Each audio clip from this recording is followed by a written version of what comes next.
La francophonie a un champ qui est finalement très large. Ça n'est pas simplement le problème de la langue, c'est également le problème de la culture, tous les problèmes de culture, parce qu'une langue véhicule des valeurs, elle véhicule une culture. C'est bien entendu le domaine de l'art, c'est également le domaine du sport, et puis c'est le domaine économique. Parce que nous sommes dans un monde où la concurrence se fait entre des États qui représentent souvent 1 milliard d'habitants, si on parle de la Chine ou de l'Inde, ou des centaines de millions d'habitants. Et il est évident que la francophonie, eh bien, cela représente justement, avec plus de 800 millions d'habitants, un véritable poids, un véritable atout dans la concurrence économique internationale. Donc le champ de la francophonie est extrêmement large. Maintenant, le champ de la diplomatie culturelle francophone est plus spécifique par la force des choses, puisqu'il s'agit en la matière de pouvoir agir pour prévenir des conflits ou pour pouvoir les régler. C'est ça, finalement, la finalité de la diplomatie.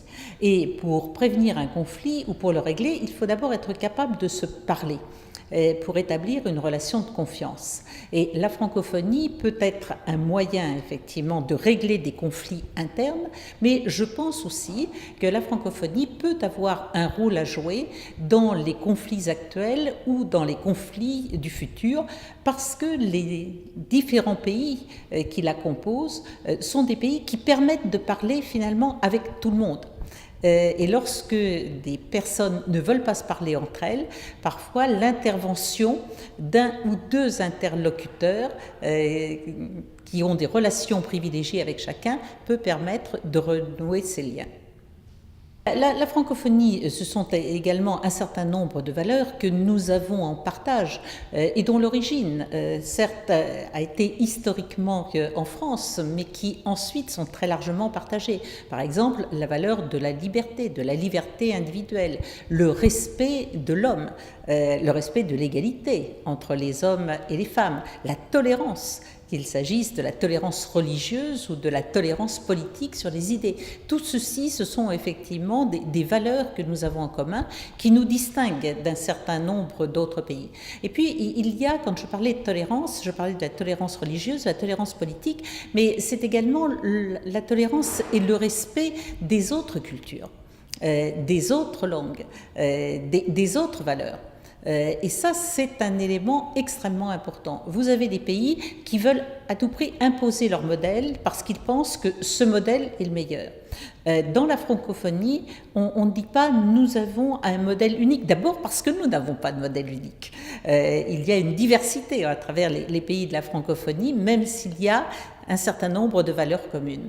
Mais je pense que cette attitude de tolérance et de compréhension aux autres cultures est un élément qui justement est un élément positif lorsque l'on parle de diplomatie. Alors, en ce qui concerne d'abord l'organisation de la francophonie, je pense que cette organisation doit à la fois s'ouvrir et s'approfondir. Elle doit s'ouvrir en prenant en compte notamment les problématiques économiques. Il faut que la francophonie prenne conscience de ce qu'elle représente, une puissance économique. Et ça, c'est probablement insuffisant jusqu'à présent.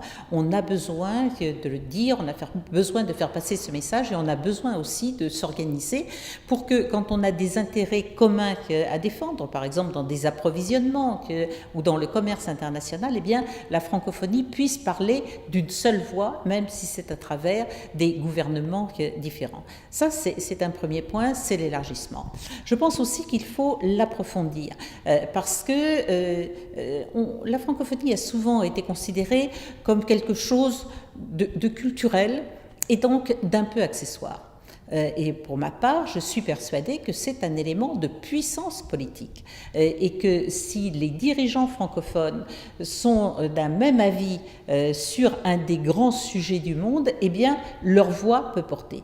La francophonie a besoin de prendre conscience de sa force et elle a besoin aussi d'émettre la volonté de l'exprimer.